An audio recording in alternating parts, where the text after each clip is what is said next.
3.21. 1. The only thing I really regret is not having had the courage to talk to a girl I met at a party last summer. I really liked her. She was very attractive. But I just wasn't brave enough to start a conversation. I wish I'd tried. I'm absolutely positive we would have gotten along well. Now it's too late. She's engaged to another guy. 2. At the risk of sounding really negative, the one thing I really regret in my life is getting married. My sister said to me in the car on the way to the registry office, "Someone has to say to you that you really don't have to do this, you know." And, I ignored her because I thought, "What do you know? You're still single." But, in fact, the next day when I woke up, I realized it was a terrible mistake, and I spent the next 15 years trying to get out of it. And I would never do it again, so that's probably my biggest regret. 3. I really wish I'd been able to know my grandmother better. She died when I was 12, and since then I discovered that she must have been a really fascinating person. And there are so many things I would love to have been able to talk to her about.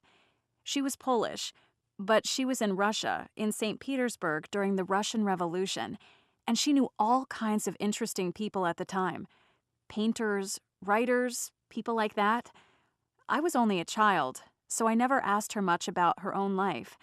Now I'm discovering all about her through reading her old letters and papers.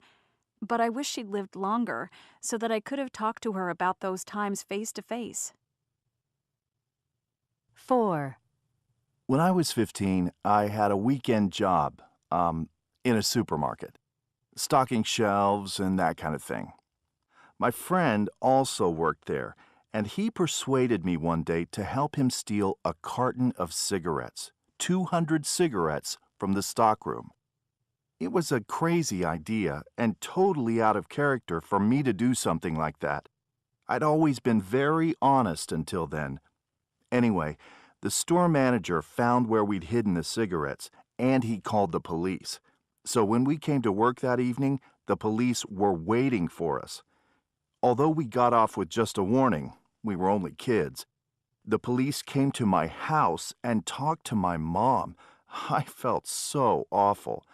But in the long run, it was probably a good thing, because it meant that I never, ever thought about stealing something again.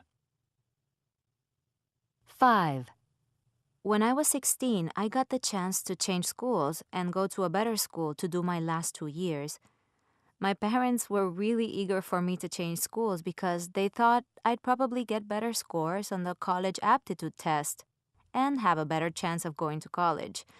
But I was totally against the idea because I didn't want to leave all my friends behind, and I didn't know anyone at the other school. So in the end, I managed to convince them and I stayed at my old school.